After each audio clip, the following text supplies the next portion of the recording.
can breathe and get this. If he really cared about me, he would have said that, but he didn't. He sat there and he watched me struggle and then watched me get to the point where I was like, hey, I just need a break. Like, I'm literally so depressed. I'm losing my mind. I can't find anything. Can you please help me? And he said, no. He said, no. He said, no, you cannot live with me. Mind you, living with him is free. Doesn't cost him anything. He said, no. Peace and blessings, you ugly mofos, and welcome to another episode of Heat Rants. I am your host, Felix Long Trousers. Hey, Daddy!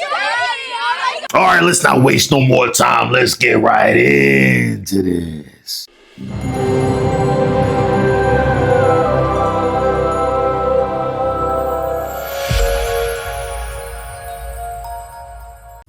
So I ghosted my boyfriend on New Year's Eve and I have not spoken to him since.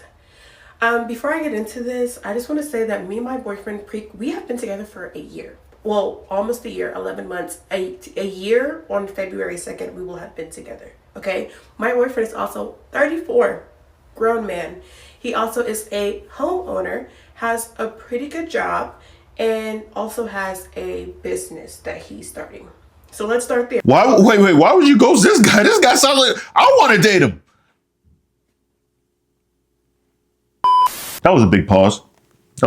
I'm just saying, like, you're blocking your blessings, right? The way it sounds like right now, you're blocking your blessings. This is going to be one of those guys in the future. I'm like, damn, I had this guy who had all this, but now I'm stuck with this guy who drives a tractor. Actually, that's not.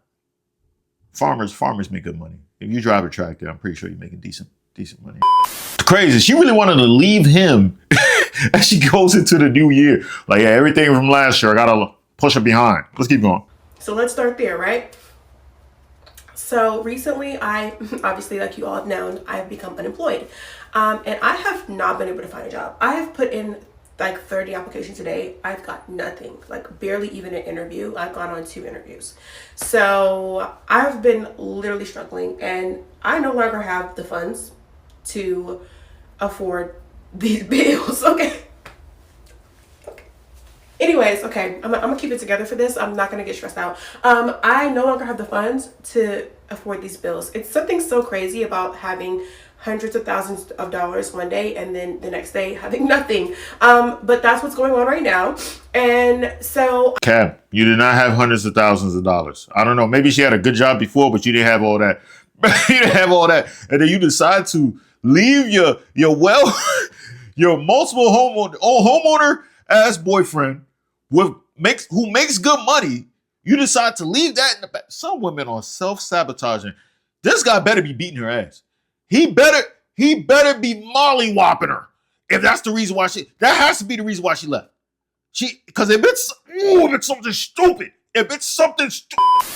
And so I am vulnerable with my man and I go, hey, I'm gonna need to like stay with you for a little while I get myself together. Like, I don't have anything on the rent. And so I'm gonna need to move with you while I get myself together. Mind you, I said he has his own house, his own 3-bedroom apartment in a nice neighborhood. He also has a best friend. His best friend lives with him, mind you, and has been living with him for however many years that he's like lived there, almost the whole time he's lived there. And so I'm like, if his best friend can live with him, why not his girlfriend, you know? So I'm like, hey, I need a place to stay. Which honestly, in hindsight, I should have even have to ask for that. He knew I was struggling. He should have said, hey, let me take something off of your plate. Like, come stay with me so that you can breathe and get this. No. Don't do that. Don't do that. Proud, independent woman. I don't need a man to help me, right? I can do bad all by myself, right? Even the ones that are in a relationship, they're like, no. I want to be an equal. I can do the stuff that you can do. I don't need your help. But then they also need your money at the same time, which it doesn't. A lot of these, listen, I'm going to let it play. A lot of these joints, they're only in relationships because they need help. It's not that they just like, oh yeah, I really need. They need help. They made a lot of bad decisions in their life. And they're like, yo, I need, at least in the modern era, post-pandemic, that is it's gone rampant. Let's keep going. You can breathe and get this. If he really cared about me, he would have said that, but he didn't. He sat there and he watched me struggle and then watched me get to the point where I was like, hey, I just need a break. Like, I'm literally so depressed. I'm losing my mind. I can't find anything. Can you please help me? And he said, no. He said, no. He said, no, you cannot live with me. Mind you, living with him is free. Doesn't cost him anything. He said, no. I can't live with him. At first, he goes, oh, I like that we have our own places to retreat to when we get into our arguments. And wrong answer. Number one, when we get into arguments, we never leave. Like, we stay in the same room and we continue to talk it out until we work it through, which I think is a really good habit that we have and a really good green flag that we have in our relationship. Yes, do we get into arguments? So does everyone. Yes, do I lose my cool? I'm a woman, but I rein it back in and we figure it out and nobody goes home. So that's a weird thing to say. We've never even done that. Second of all, that sounds like a problem to me, not a solution.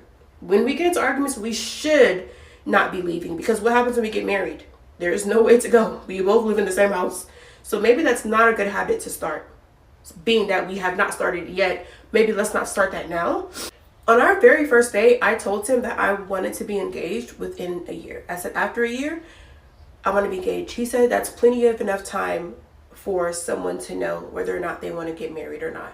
This is what he said. We have talked about it, I shit you not, probably 10 times throughout this year. And never once did he say, I don't think this is going well enough for that to be a realistic goal anymore. Never once did he say, hey, like, let's pump the... Sorry, guys. I was dying when he said, nah, that was crazy. That was crazy.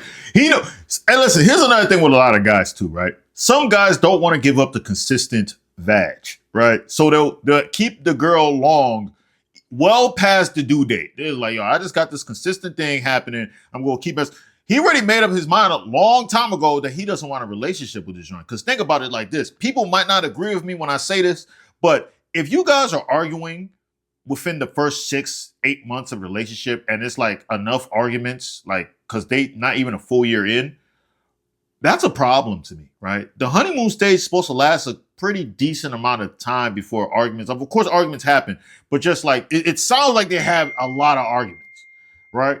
That's scary. That's a red flag. You got to cut it off at that point. And a year isn't long enough. I'm keeping it bad with you. There's going to be some women that's like, oh, what do you mean a year? A year is not long enough. A woman can wear a mask, and even a man can wear a mask for a very long time.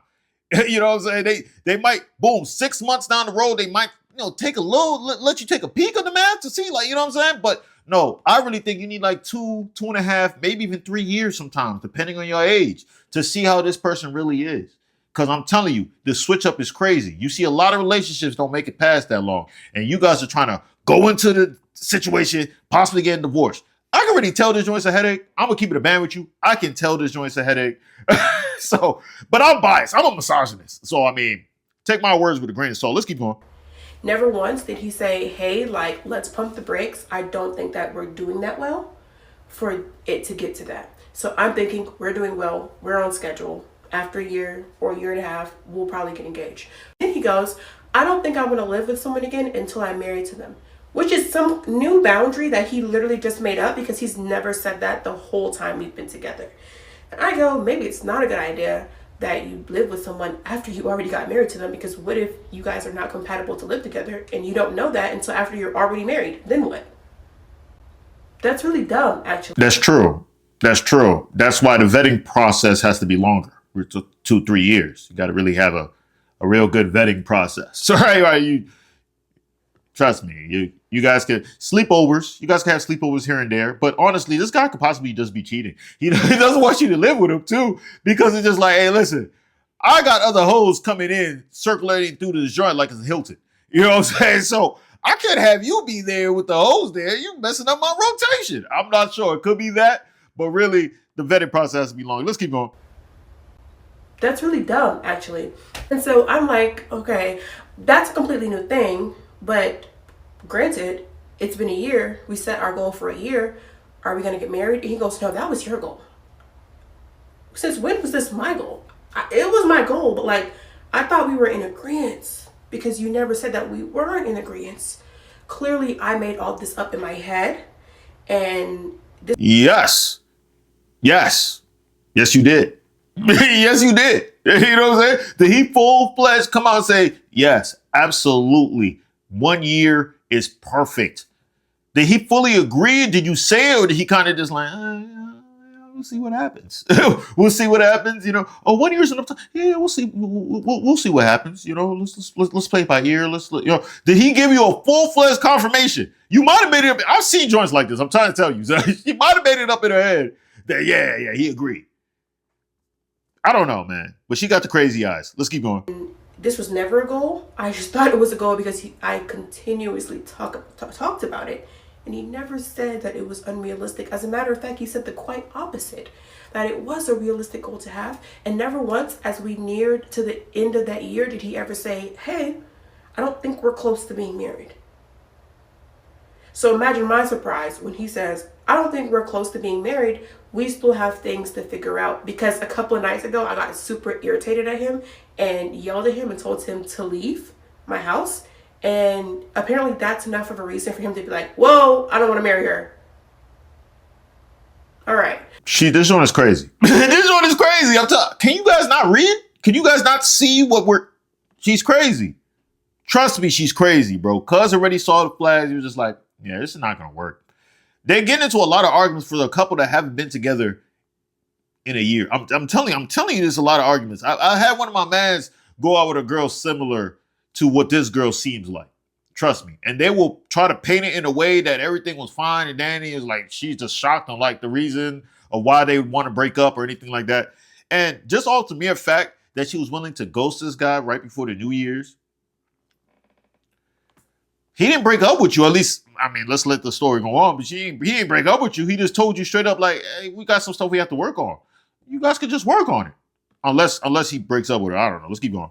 All right.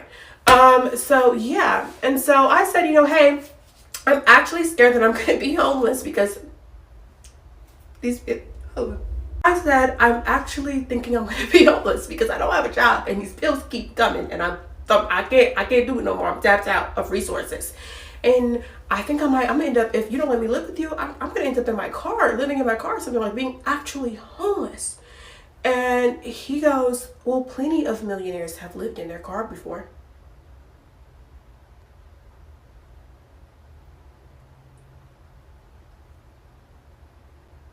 What the fuck? So basically he said, yeah, no, I'm not gonna help you. I'm sorry that you're dealing with this. I know it's hard, but basically he told me that you never really do have anybody to depend on and you come alone in this world and you are your own person and you should be your number one priority because nobody else is going to be dependable, which I translated to he is not someone I can depend on. Why would I ever marry someone that I can't depend on?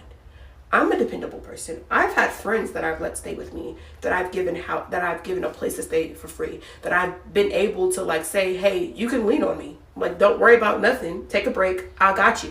So if I can be dependable to my friends, you can be dependable to your girlfriend. It's not a crazy concept. Yeah, we do come in this world alone, but relationships are the whole reason of everything. You should be able to depend on the people around you, on your community. They should be people that you can say, hey, you do owe a responsibility to the people you love and the people you care about. And apparently he doesn't think that way. And I don't think I can be in a relationship with someone who doesn't think that way. And so I decided that I kind of ghosted him. I just stopped talking to him and I probably will never speak to him again. That really turned me off. And yeah, that's why I broke up with my boyfriend, because he said it was okay that I be homeless.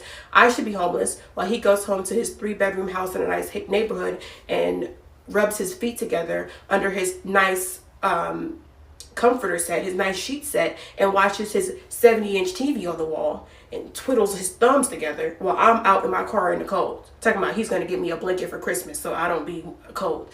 You gonna get you a new bitch for Christmas. I ain't even... Woo! I'm not gonna lie. Cuz broke up with you. Cuz is my spirit animal. This guy's a stone cold savage, a diabolical menace, right? And listen, people are not gonna like what I'm about to say. She's not telling us the full story. So she's not.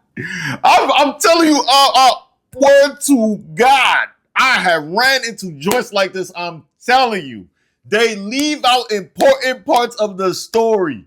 I'm telling you, there's something she's not telling us. All right. Granted, I don't know, did she lose? I mean, how she lost her job? Did she quit? He's probably decided, like I said earlier, he don't want to be in a relationship with her. He already made up his mind. I'm not gonna be in a relationship with this joint. Like I'm just keeping her around right now. Like, and I'm still like, I'm iffy about it. I don't think this is gonna be a real thing. But if I let her move in, she's gonna get comfortable and she's never gonna leave. She's already basically homeless, right? She's never gonna leave. I'm already on the fence with her. How can I have a girl who I'm on the fence with stay with me? I don't think this is gonna last. And I'm trying to figure out, now that she ghosted him, has he tried to reach out to her? Has he tried to be like, yo, babe, like, what's going on? Like, has he pulled up to the crib? If no, he don't give a damn. I'm telling you, one of my mans went to a situation like this. Just like, I mean, not just like this, but similar to this. Now, he just like, yo, he had to skedaddle. He's like, yo, he was about to move in with her and everything. Then he realized, like, this is not gonna work. Like, what? We're already argue. Stuff ain't moving smooth. What would us moving in with each other, how is that going to help the relationship get better? It's only going to make it worse. So I'm thinking Cuz made an executive decision, like, no, I gotta leave. Like, when she ghosted him, I think she honestly did him a favor. I think he decided like, yeah, man, thank God. Thank God that she's out of here, son. Like, hey, he was saying all that stuff. He probably wanted her to break up with him. It took her some time, but she finally did. She finally ghosted him, right? Hey, and it's crazy because, oh my God, Cuz is a menace. I wouldn't want her to be homeless, man, but this also makes me question the type of person she is, because, like, where's your family? You ain't got no family, no brother or sister, no mom and dad that can let you live with them. You got to stay with the boyfriend. And I get it. You supposed to. Like, I would have done it if me and my girl at the time was good and we've been together for a while. I'm like, yeah, come on, you can stay with me. And, like, you know what I'm saying? We think of the future. But if I was in a situation, it seemed like, nah, it's not gonna work. Nah, you're not moving in with me. I would look at it like, you ain't got no. That tells me about your character. You ain't got no friends that will let you stay over. Nobody. Your family. Nobody bang with you. They're gonna let you stay in the car. Everybody, including her boyfriend now too. That tells me about you. That tells me about you. People don't like you, Slim. I don't know. Maybe I'm tripping though. Let me know in the comments below, man. Maybe I'm wrong. I doubt it. I doubt it. I am a misogynist though. But that's all I gotta say. Peace and blessings, you ugly mofos. And I'm out.